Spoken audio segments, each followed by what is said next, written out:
everyone, and a massive welcome to the next Christmas special here on InfoSec Live with How to Hire Cyber Talent, where we get to engage with and learn from our industry's leaders in a live setting with real, open and honest conversations. For those that are new to the channel, my name's Simon Linstead. I'm the founder of the InfoSec Live community and also your host for this show today. And sharing stories and best practice over the last few months has led to 27,000 views and 6,000 hours of our content being watched on YouTube by our amazing subscribers. So a huge thank you for your engagement. And if you'd like to support the wider InfoSec Live community, or indeed buy me a non-alcoholic festive drink, we do have a few ways you can show your appreciation. The ability to purchase super stickers in the YouTube chat if you'd like your question bumped up to the top, and 3 tiers of membership allowing you to show your support in any way which you can. And a big thank you to Arto Kane for being our latest premium member, and a very special shout out to Alana Boyajian for her very generous donation this week to the community. Thank you, Alana and Art. Your support really does mean a lot. But whether you join or not, being here and engaging with our content is what really matters. So if you're watching this live, please do like and subscribe. We want to make these events as interactive as possible. Make sure you drop any questions you might have in the chat. And for my aging eyesight, please do mark them with a big Q so I don't miss them, because after all, it is you, our audience, who make these events so special. And if you're watching on replay, please do still drop those questions in and I'll make sure I bring them up on the next show. But our guest today is someone who has taken the cybersecurity industry by absolute storm the last year or so and has helped inspire and motivate many of you out there looking to break into cybersecurity. Dorota Kozlowska, skilled penetration tester, one-woman army, doer and a self-starter with a growth mindset, often takes initiative on things and leads the rest of the group. Previously experienced in QA, test automation and project management, with personal passion for capture the flags, red teaming and degrees in economics, management and marketing and computer science. She's made a few career switches from being a local government official into QA, test engineering and security analyst to penetration tester, her dream job, which I failed at. We won't talk about that today, Dorota. And she's continuously building her knowledge base and certainly displays a lot of grit, adaptability, fast learning capabilities, and indeed personal strength. In fact, for anyone else who's seen her on LinkedIn, she does seem to be unstoppable. A recent achievement of being recognized in the 40 under 40 by Top Cyber News magazine. I am very, very much looking forward to this. So let's bring her on and find out from her how to hire cyber talent.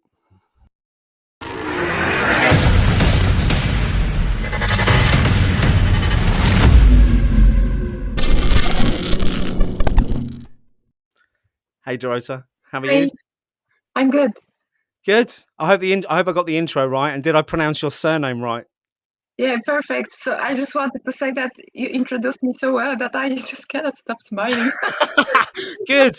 I'm glad, because let's be honest, coming on these shows can be a bit of a nerve-wracking experience. And I certainly don't want it to be that. Like we said before the show, this is about us just having a conversation whilst other people jump in the chat. So if you just ignore everyone else is there, and we're going to dig in and hopefully enlighten everyone about your amazing journey into the industry. Now, you're making me look a bit bad because I haven't got a Christmas jumper on yet.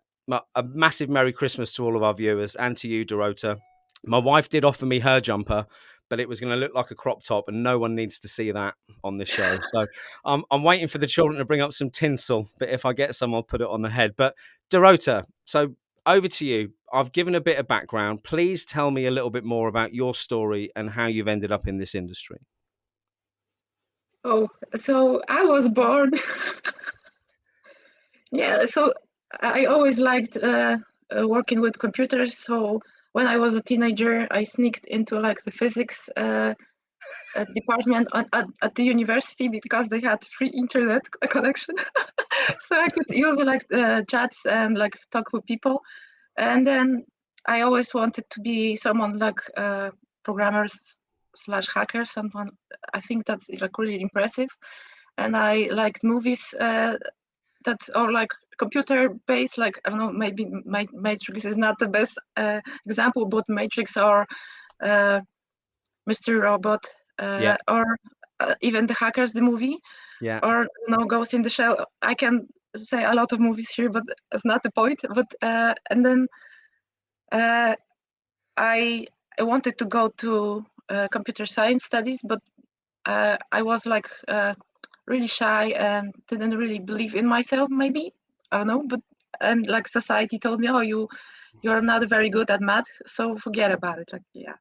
So Do you? I Oh, was let me just stop you there, because if you're anything like me, being told that you can't do something is a little bit like a red rag to a bull, where I then need to prove a point. So was it a bit like that for you?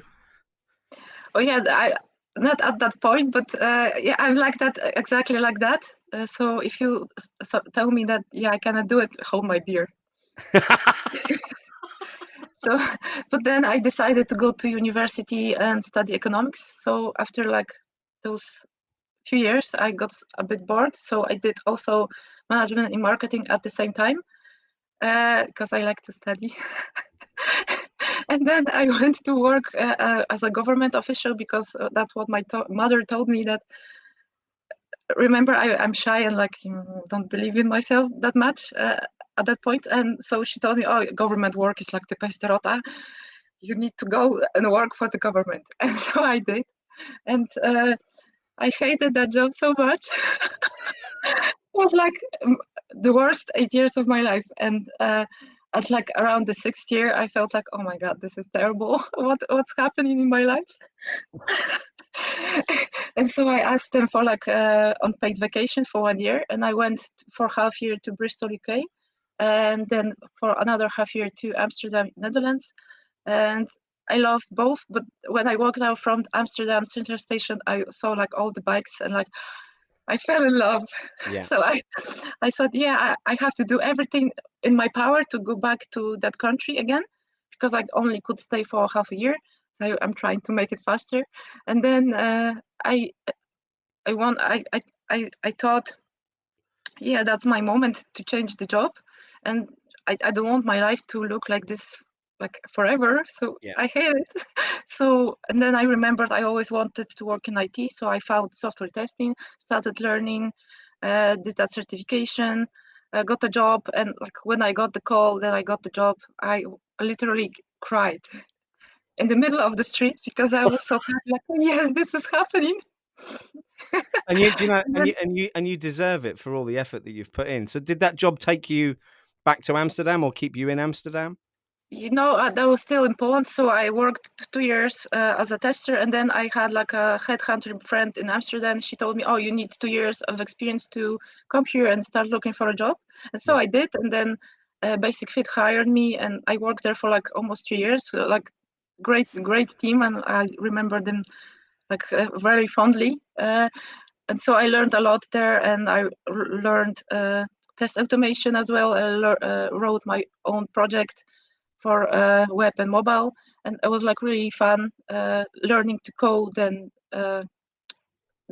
doing everything from A to Z, because I was the only tester, so I call myself like the test lead. It's really funny. And then I had like health issues, and so I decided, oh, this is like my moment to take a break, because I cannot. Yeah, I have to take a break for my health. But I was going through treatments, and I decided, oh, I have so much time on my hands, so You're going to study. why not do some CompTIA courses? So I studied like, because it helped me, because I was like diverting my like thoughts from like, oh, I'm so sick and poor, like whatever, like feeling sorry for myself, Yeah. to, oh, I'm this I love to learn, I'm doing that, yeah. Okay, I let's know how to do this and this now. let's stick on that, because you mentioned the previous lack of confidence, and you mentioned the fact then that when you were feeling, ill and down, and how much we internalize and how much we focus on that, unless we're distracting ourselves or doing something that we enjoy, which has clearly worked for you. How have you built up the confidence you have now from where you were before? Because there's a lot of people out there who are in the very similar situation, and confidence building isn't always easy. What worked for you, Dorota? Also, I got really angry at the sixth year of that horrible job, and so I started thinking about my life and like who I am as a person. And also like during that 1 year, I didn't mention that, but that 1 year abroad was like really soul searching Yeah. for me. And so even like taking the leap and going abroad and like doing that almost all by myself. So it was like, yeah, character building. Yeah. Effectively, you put yourself outside of your comfort zone, didn't Yeah, you? Yeah. pretty much, and that helped me a lot. But if I'm not learning something security, cyber security related now, I'm always like reading like the Daily Stoic or like something that builds my character, because I know that I have some flaws, but I just want to get better, like be a better person. So it's like a journey for me, like years now, I guess.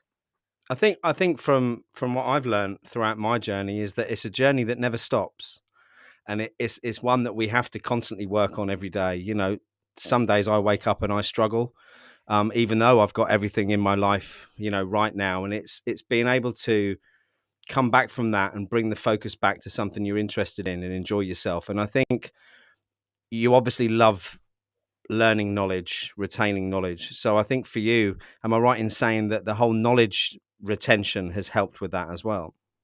Yeah.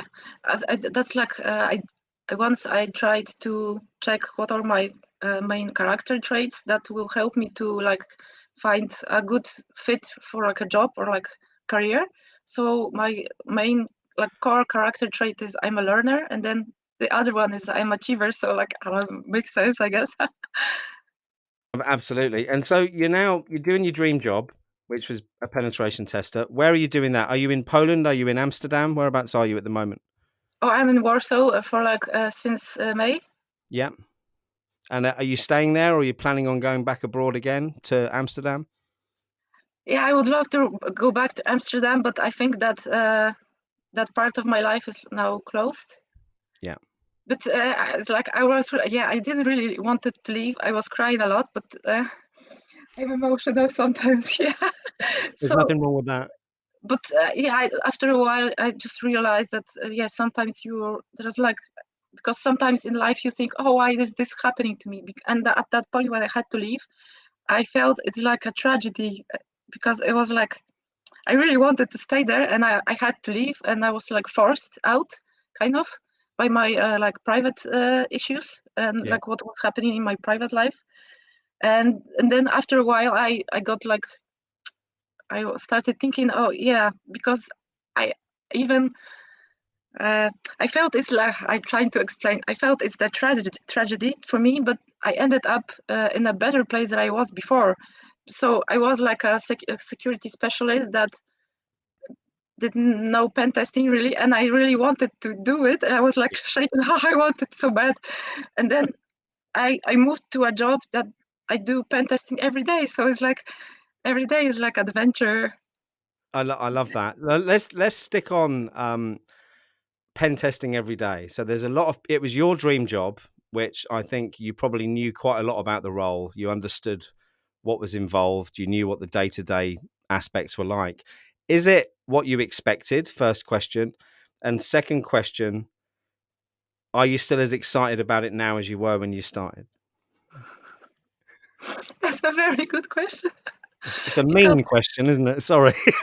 yeah, it's okay, but because like when you want something very much, and you like that's like my dream job. Yeah, you Yeah, imagine like you do. that will look like this and this, and Yeah. then I was like really doing a lot of try hack me rooms and I don't know, hack the box, and like I learned on the uh, platforms, I don't know, for pen testing, I guess, Yeah. and for learning, and and and that's not even close to what the reality is, because you learn on try hack me, and then you enter a job, and there's a wall, and there's like a whole different level of skill is needed that is like on the platforms, but it's like a steep learning curve for me, but I'm learning every day, and my team is really supportive, so I love them a lot.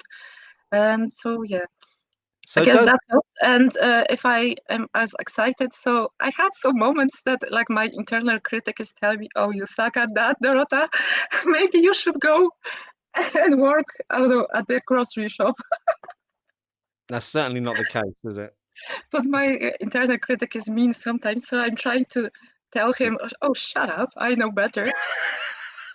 I'm glad I'm not the only one who has these conversations with themselves. Dorota, you've made me feel better. I just want to jump into the chat quickly. I noticed Jay Tilson, friend of mine, is in the chat, who's got an amazing podcast, the SSE Forum, and he loves your story and love you to be on his as a guest. So if it's all right, I'm going to connect you two up after the show. Want to say a big shout out to Musa, Gregor, Alana, JJ, Lee Gilbank, Katie Gilbank. There's so many of you in there. Thanks ever so much for jumping in. If you have got any questions for Dorota, please do drop them in the chat. Make sure they're nice ones, though, because it's nearly Christmas and we don't want awkward questions. And Gregor's just mentioned that you're awesome. Yeah, I So saw that. that's got to be good, isn't it? And I don't know if you know Gregor, but he's pretty awesome too. So we can have a little bit of mutual appreciation before we move on there. But so talk to people then. Let's talk to, we're meant to be talking about how to hire, right? But I don't want to talk about that yet because a lot of the people watching are either already in the industry or trying to break in. So for those trying to break in who focus all of their time practicing on things like Try Hack Me and Hack the Box, what else can they do to get ready for the job? Because gamification, in my opinion, is awesome, right? And I think it's amazing. I think Try Hack Me is amazing. I think Hack the Box is amazing. But I also think they have limitations. And the way that they're marketed sometimes may lead people to think that because they can do all those rooms on Try Hack Me, that they can then do the job. And you've just said to me, it wasn't quite like that when you started. So what can people do to bridge those gaps? Oh, that's an interesting question. Because for example, on Try Hack Me, you do rooms that are, for example, you learn Nmap and then learn a different tool, and then it's not very like chronologically categorized. Is that like a good expression? So maybe I would first read about what pen testing is and like what are the stages, and maybe categorize your rooms and like where they relate to in the actual stages of a pen test. Yeah, and learn because on Try Hack Me there is no report writing, so maybe there are a few rooms that on the pen tester path that you are encouraged to do them as a real pen test and write a report. So I did that once, but even that report that I wrote as a rookie is not even close to what is like in the reality. No, so. and I think as well, depending on what firm you're at, what organization you're at, each organization is going to do it slightly differently, and they're all going to have their own templates and their own processes. But again, the majority of it, the tools you use, the order it comes in, pretty much stays the same wherever you are. And I think if people can learn to relate, as you said, where those rooms are in Try Hack Me in the actual penetration testing process, it might help them more in the interview situations as well. Oh, and I'm now doing the, I'm not sure if I get the name right, but practical hacking course on TCM security. Yeah. Is it? If that's not the correct, please write it in the comments. I think it is. Is it practical ethical hacking? Let me have a look. Something like that. It's really good. I was really impressed, and there was like a lot of hacking and like hands-on, but he really explains well how the reports look like, or like how to do notes, or note taking is really important because I did none of that when I started with Try Hack Me, and now I regret it. Yeah. I'm just trying to do two things at once, which is why I'm not answering your question, because I can't do that. I'm going to drop in the link in the chat. Now, neither Dorota or I are on commission from TCM, just to confirm. I don't know, you might be, Dorota, but I'm not on commission. No, I'm not. But there's the link to their practical ethical hacking course. I haven't done the course, but everyone I've spoke to who has been involved and taken their material on board says it's amazing. So I think as well, there might be an offer on at the moment leading up to Christmas on some of them. So it's worth having a look through LinkedIn. I see the SecOps Institute has jumped in with a comment. I think the media has played an incredible role in skewing the perception of cyber roles. Training sites like Try Hack Me are merely a means to an end to developing technical skills. And I completely agree with that, SecOps Institute. And I think if we want to take that a little step further, because I'm not affiliated to any education provider out there, the real problem in the marketplace at the moment is boot camps telling people they can be experts in 6 months and earning 100 grand a year. And I'm not saying this as a gatekeeper, because I'm certainly not a gatekeeper, nor am I a technical wizard in this industry. But I know for a fact that you cannot learn all that in 6 months. I've tried to learn that in about 18 months, and my addled, nearly 50-year-old brain struggled with that quite a lot. But I think the difference you've got there, Dorota, is your background and the experience that you had before that you brought with you. You know, from the quality assurance all the way through everything that you've done. I expect there's a lot of that you could be bringing across to what you're doing now. Yeah, I think it's really very because like software testing is also testing, right? Yeah, So you have absolutely. like a plan and test scenarios, and yeah, And that, and, pretty much. and, that, and that's not to say that people need, 10 years IT experience before they come in, but you do need to have the fundamental knowledge of how everything works, because if you're going to start attacking things, you need to understand what you're doing. And that's when I took a step back after failing my OSCP, because I realized that I had no idea what I was doing. I'd learned processes rather than understanding actual, what was going on. And I just want to address the chat. Lester, thanks ever so much for tuning in. Happy holidays to you too. And LG, whoever that is, has said, whoever could you be referring to, Simon? And I take it you're talking about the boot camp comments there. If you really want me to say the name, if you buy a super sticker, I'll say it in the next 5 minutes. If anyone's got any legal cover, I might need some of that as well. But what oh, here we are. Alana. How are you, my friend? Question. I may have missed this because my husband distracted me for a few minutes. But what role has networking? You haven't missed it. What role has networking, people-wise, played in your journey?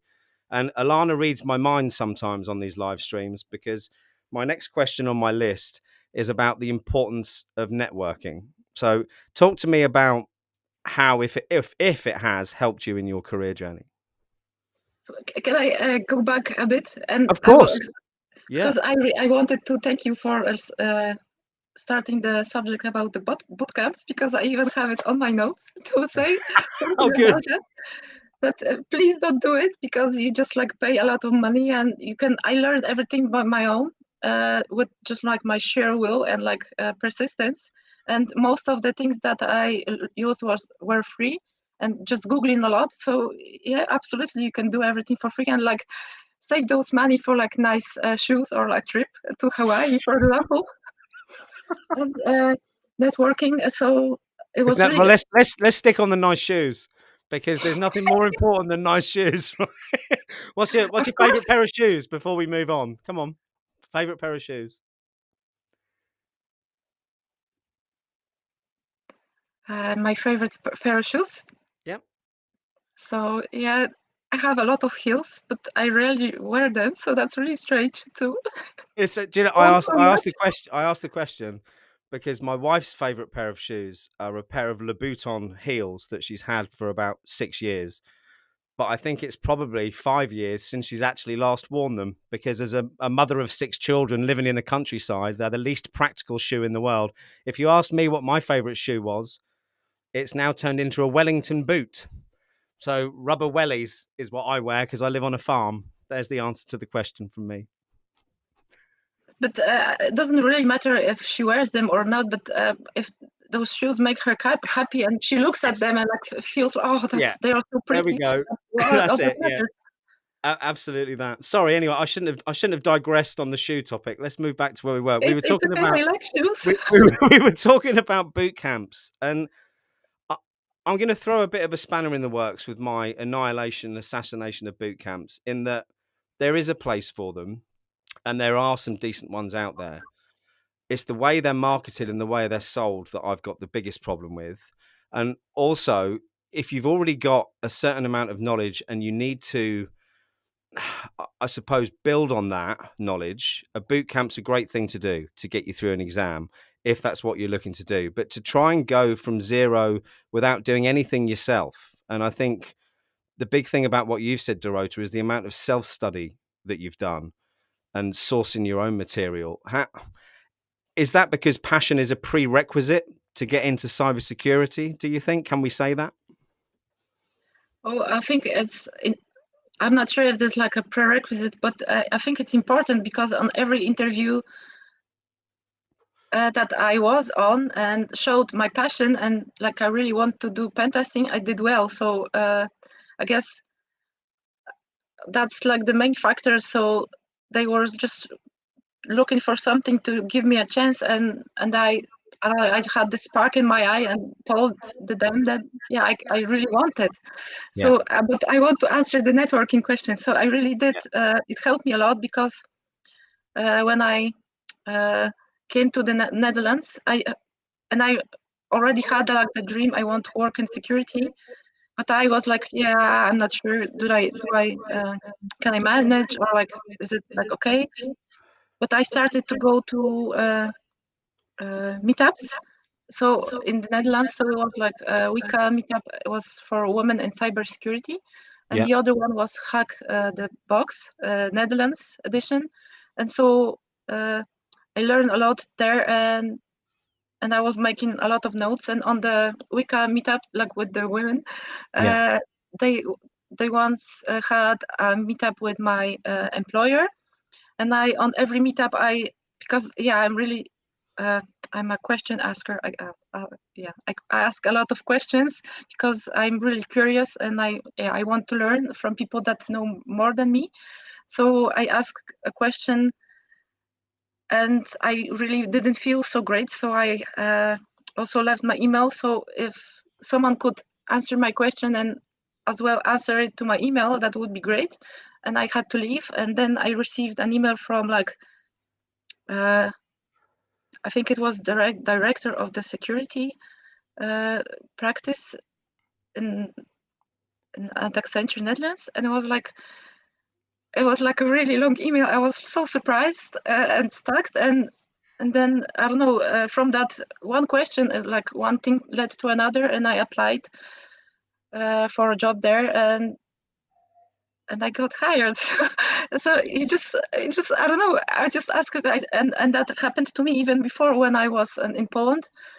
I I was in between jobs, and I really wanted to learn test automation and then pass like the certification for software tester.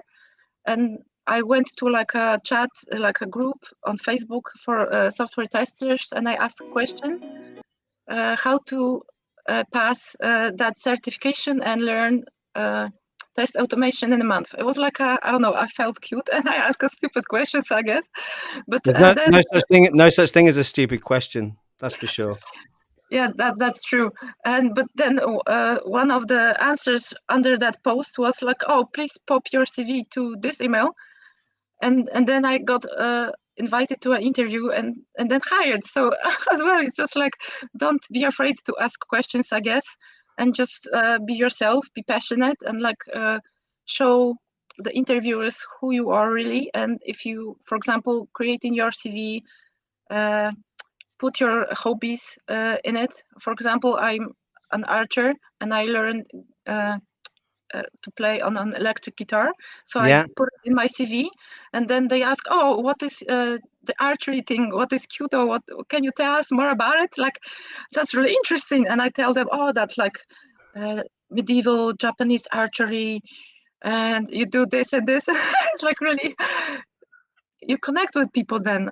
You I do. guess. I think it's because you're showing them who you really are, and without wanting to bring sales into it, sales is a part of the hiring process, a massive part of it, because you're effectively selling yourself to other people, and in a good way. And a lot of that is around building rapport with them and building up trust with them. And if you can find common grounds, common interests, it works well. Sorry, go on. You're going to say something. Let me just turn the Yeah, Christmas news. Let me just that's turn really the. awkward, but my battery is running low, so it means that my laptop is disconnected, so I have to go. Sorry. That's all right. No worries. Right. While Dorota sorts that out and plugs in the laptop, I'm going to address a few of the comments in here. Where are we? SecOps Institute. Here we go. Boot camps have devolved into zero to hero courses. I could not agree more. His mentees are repeated. This is JJ, I believe. Good afternoon, sir. His mentees are repeatedly told to have a slow approach to grasping fundamental concepts. I wish I'd have met you 3 years ago, JJ, and you could have told me that before I wasted all that money on OSCP. But I completely agree with you. Salunio has said Boot camps are only for taking money. I think that's why I'm very lucky that I'm under InfoSec Live wings, and thank you for that. Thanks, Salunio. That's a lovely comment. And Mohammed has come up with a good question, which could spark a whole nother debate on the terminology in the industry. And that is around InfoSec and CyberSec. And I know JJ is going to jump in, I'm hoping, with a couple of comments on this. Mohammed's pursuing a master's in cybersecurity here in the UK with no prior experience, but is more interested in InfoSec. Is there any basic certification which he should be doing for getting into InfoSec? Do you know the answer to that, Dorota? I would start with CompTIA Security Plus because that's like universal certification. But after that, I don't know. I'm like no. I think really I'm gonna bring that up. CompTIA Security Plus. I think again, Mohammed, it depends on what area in particular you want to get into. I mean, the fundamentals, as Dorota said, is key. This is the wrong link. Whoops, hold on. Let me just find this. All I'm finding for CompTIA is training providers that are selling me boot camps on Google. Hold on. The irony. Here we go. Let me drop that in the chat. Here we are. Gregor's jumped in. ISO 27001. Your CyberSec have said cyber is a subsection of InfoSec. There we go. Which, again, controversial topic there, Lee. I think some people disagree. Some people agree with that. I don't know enough to have any particular comment. What about you, Dorota? Have you got a comment on what CyberSec and InfoSec and how they relate to each other? Yeah, I agree with him. There you go. Look at that. That was easy. Someone agrees with you, Lee.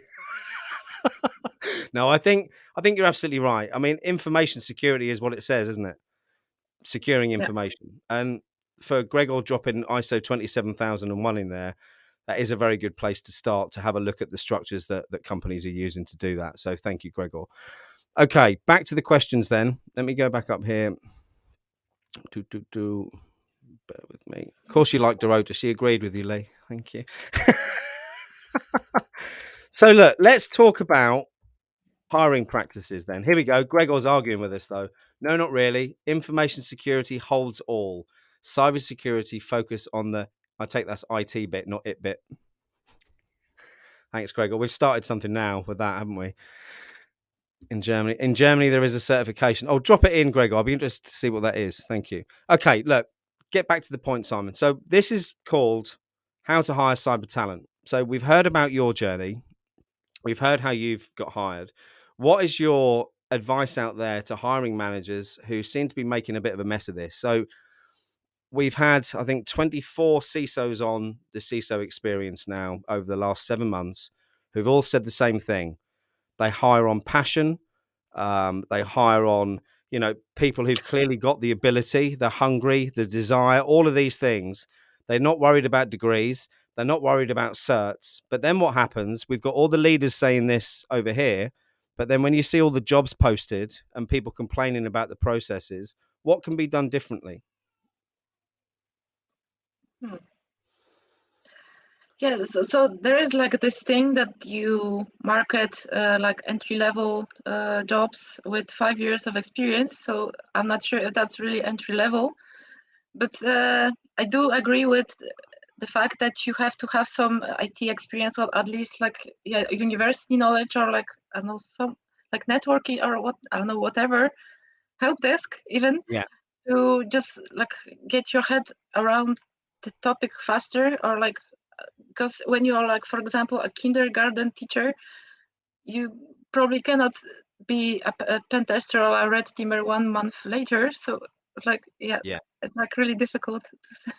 It is it's difficult. not impossible, but no, it's not impossible. But I think, again, without wanting to sound like a gatekeeper, there's some of the issue is around people managing their own expectations as to what job they can get after some time. What I wanted to say next, that some people maybe should change their mindsets, because it's like, oh, why can I get the job? Like, I don't know how to explain, but you have to change the mindset and look at it as an opportunity. So, for example, I'm going to interviews as an opportunity to learn new things, and I always ask a lot of questions and make notes.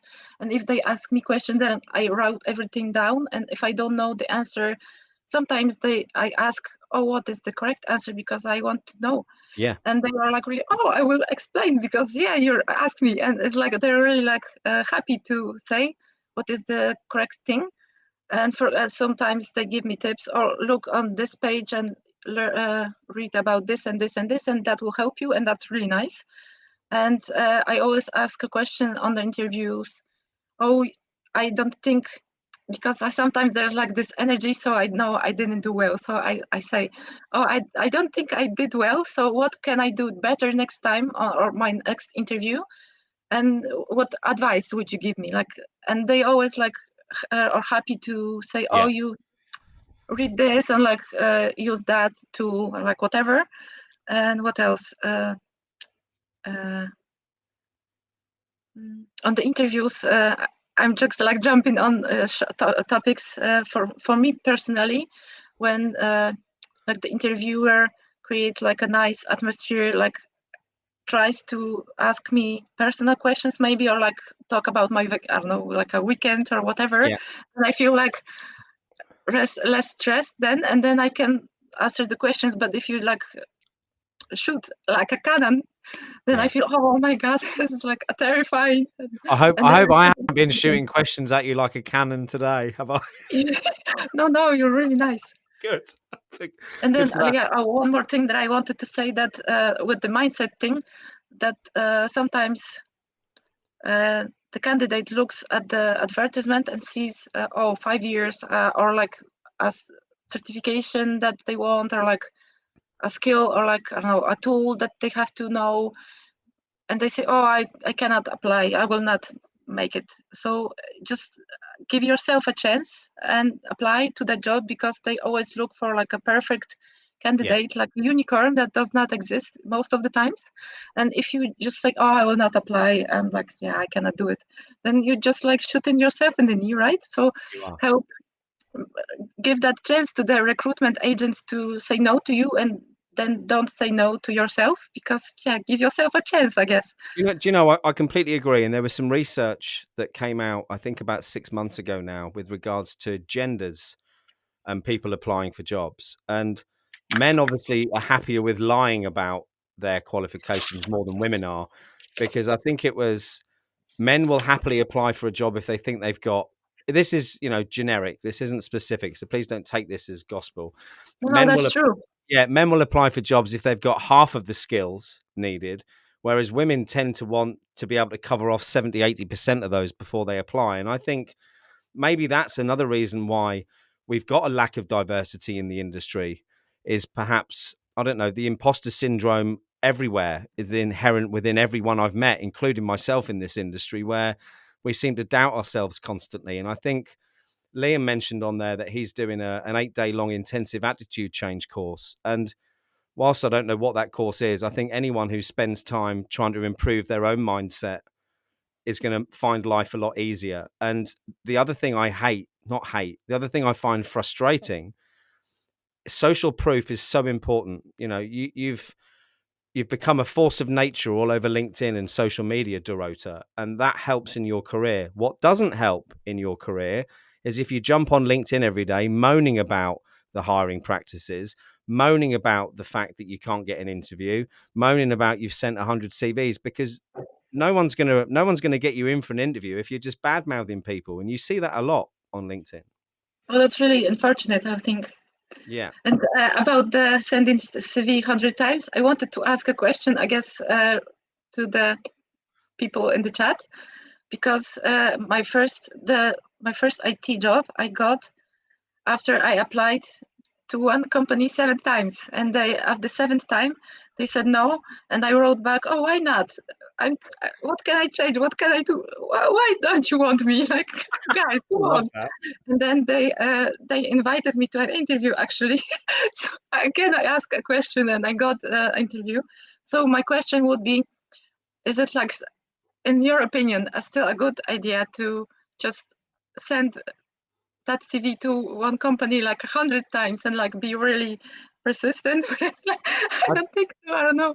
I think persistency and sending the CV out 100 times are two different things. So I think what you've done there is shown tenacity all the traits that they're going to want within their organization by questioning and wanting to find out more. That's what you do differently. What doesn't help is sending the same CV or resume out to every job every day. And whenever you read that anyone's sent out, I've sent 100 resumes out the last 2 weeks. Well, for me, each resume you send out should be tailored specifically to that role. And so should any cover letter whether cover letters is another whole argument because of the ATS systems. But I think you need to spend time identifying the role that you're applying for, relating your previous experience to the experience and skills that they want within that. So if you've got one CV, one size fits all, it's never going to work. I mean, if you send out 1,000 a month, you might get a hit now and again, but there's smarter ways of doing it, Dorota, I think. And yeah, as well, like sending a CV to 100 companies, it's like sending, I don't know, I'm trying to say that if you send your CV en masse, and so you're sending it everywhere, so you treat yourself as spam email almost.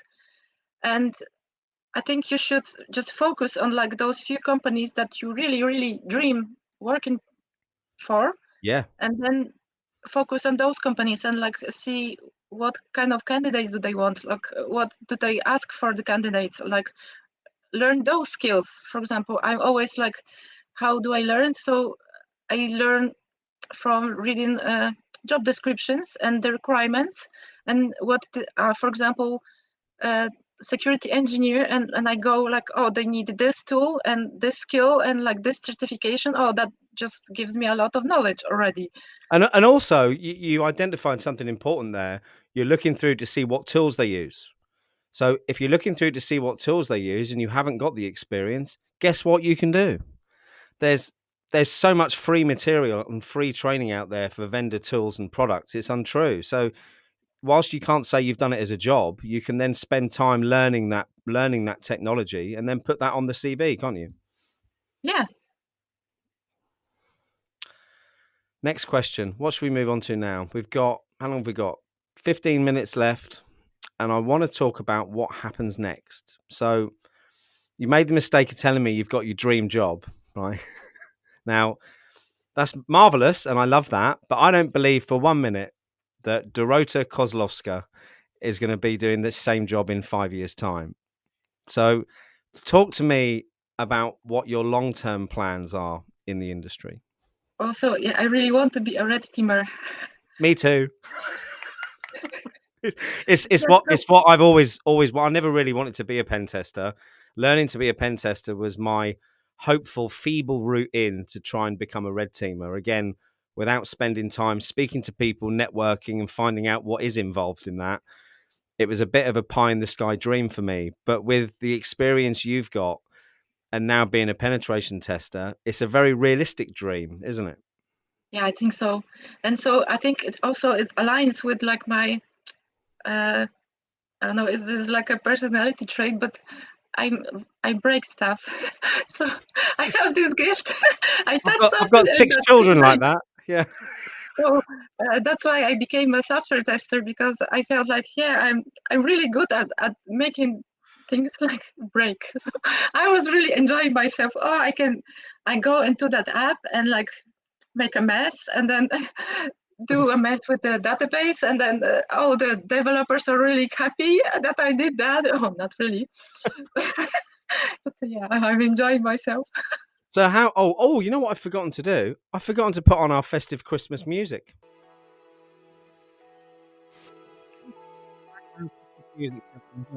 So, how are you going to take that next step? What's the plan? Talk to me about what you're going to do to achieve. So yeah, I have coming up. I will learn to pass the OICP exam, because I think it's like a basic certification for penetration testers, like, I don't know, like door opening one, I guess. Yeah.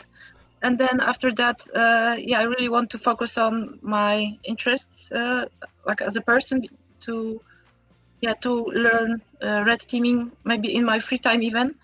And I'm also really interested in IoT pen testing, so maybe I will tinker with like some, I don't know, Raspberry Pis and like tools like that. Oh, that was nice, but it's across my face. Yeah. Well, and if I do this one, it's going to cover you up. Look, I'm trying to Oh, make that's good. make it festive. He's no good. I don't know what that is. Let's turn him off. There we go. Off. So how are you going to get those skills for red teaming then? Is there apart from OSCP, is there particular material out there that you'd recommend or that you're looking at the moment? Oh, yeah, there's like a certification for red teamers, but I don't know. I have like a Kanban board for my studies. I will open it and I will read the name. Please. So it's called Certified Red Team Operator. So I'm really looking into doing that one. It looks interesting. And also I'm in one of the, Cobalt Strike has adversary simulation and red team operations course. So that's really interesting. And the Tigard Institute has a red teaming course, but I'm not logged in, so I don't remember the name. Sorry. No worries. Useful.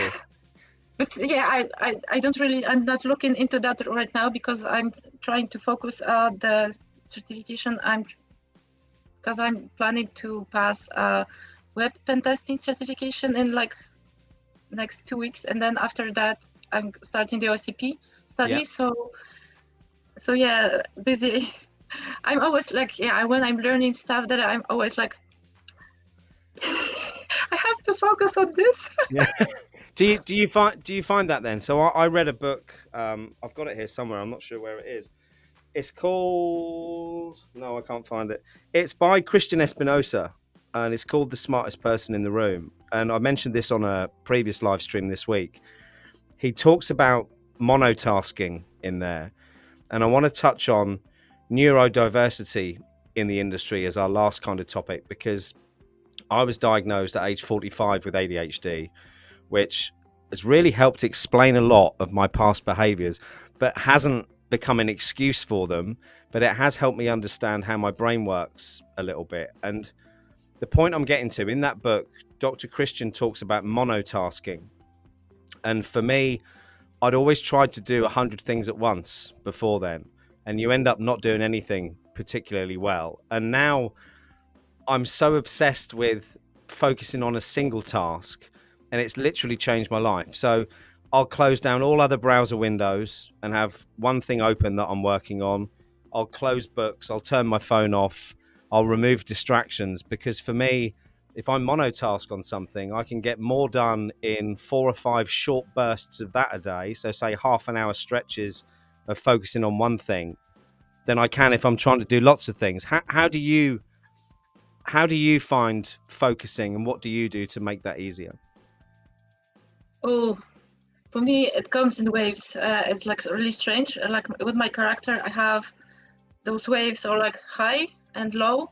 And when I'm on the high wave, I'm focusing really well, and I can learn a lot. And like I suck the knowledge like a sponge, even. Yeah. And it's like really, I learn really fast in like the high. But when I'm in the low, I have to take a break.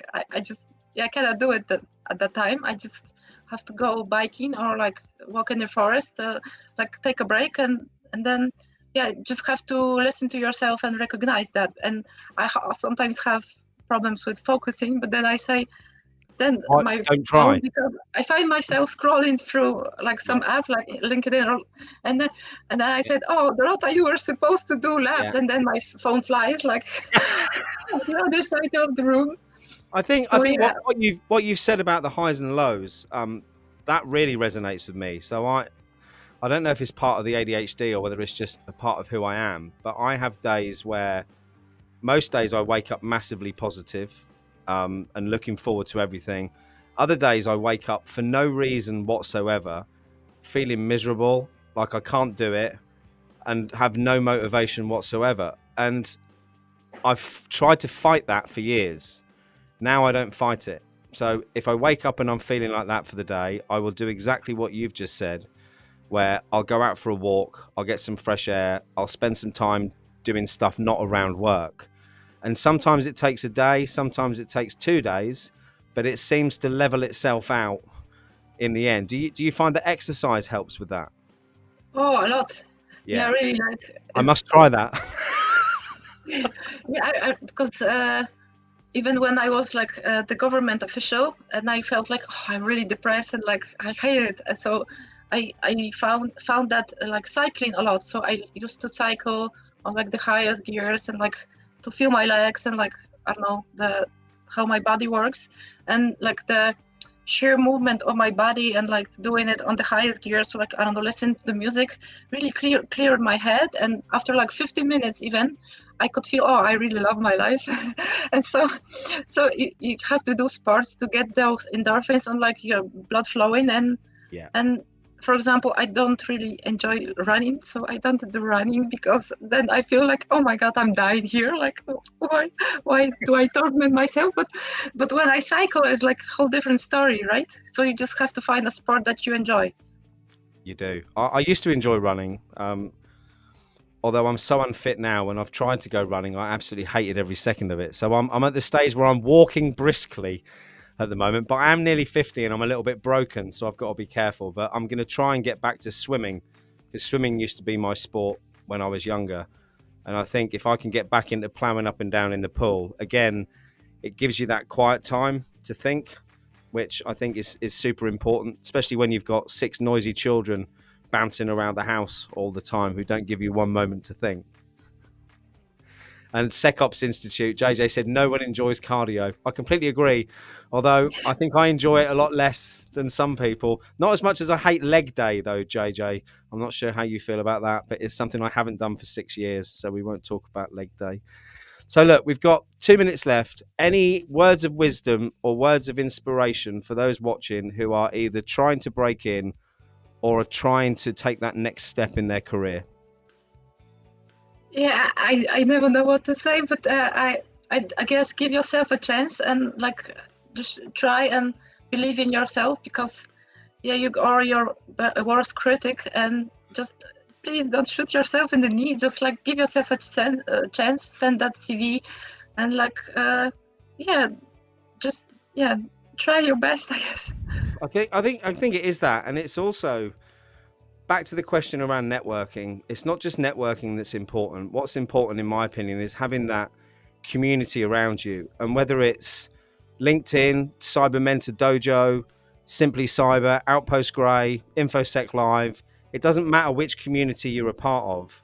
It's having people around you who'll support you and people to ask questions from. And going back to something that you said earlier about when you were looking for work, look at who you want to work for. Find out what business you want to work for, what companies you want to work for, and then do what Dorota says. You know, have a look to see what tools they use, what skills they want, what experience. Connect with people who are doing the roles within those organizations that you want to do. Ask them, and the key phrase from today is ask questions, right? I think asking questions is probably, it demonstrates that you've got that naturally inquisitive mindset that you need to be in the cybersecurity industry or InfoSec industry, before we start squabbling about that again. So look, everyone who's been in the chat, thank you again for jumping in. It's been absolutely fantastic. Dorota, it's been an absolute pleasure. I hope it hasn't been too uncomfortable coming on here and having a chat today, because it's been, for me, I've learned stacks about you. I mean, I've seen you all over LinkedIn, all over social media. Whoa, we haven't talked about the most important thing, and I've nearly forgotten. As if. So we're not now finishing, because Simon's forgotten the question that he wrote down at the start, which is, tell me how you achieved getting into Top Cyber News Magazine's 40 Under 40 before we wrap up, please. I knew I'd remember in the end. I don't really know how to answer that question, but that's like really funny that I did that. Oh,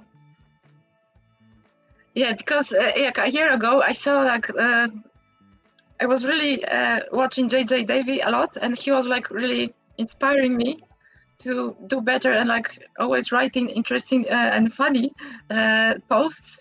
And then I saw like one of the Cyber News magazine with like him on the cover, and then I remember that last year. Yeah, he got into 40 Under 40, and I looked at that magazine and I said, I don't know if I can curse, but I said, shit, I want to do that too.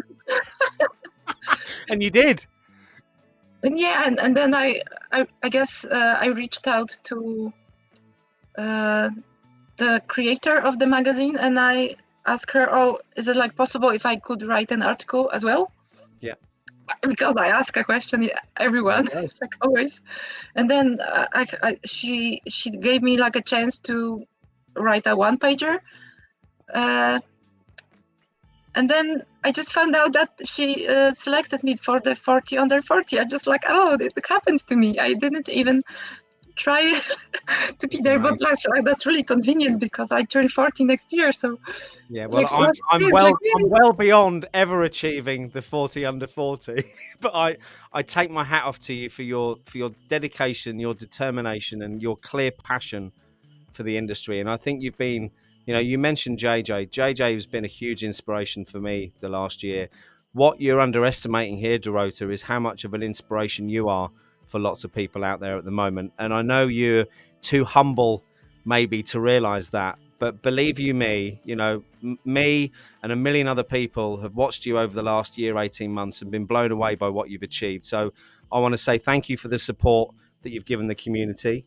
Congratulations for everything you've achieved. And I'm super excited to see what comes next, because I'm sure 2023 is going to be a massive year for you. And for anyone who's watching who isn't a member of the community, we do have a free global community. I'm just trying to find the link, which I'm not very good at. Here we go.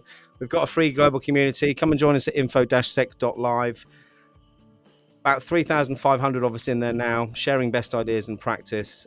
We'd love to see you if you haven't joined. Dorota, thank you so much for your time. It's been an absolute pleasure. I'm going to play us out now with my latest teaser and wish you all with a very Merry Christmas, and see you tomorrow with Dennis Lieber for the CISO Experience. Dorota, thank you so much. Thank you. Merry Christmas. Merry Christmas.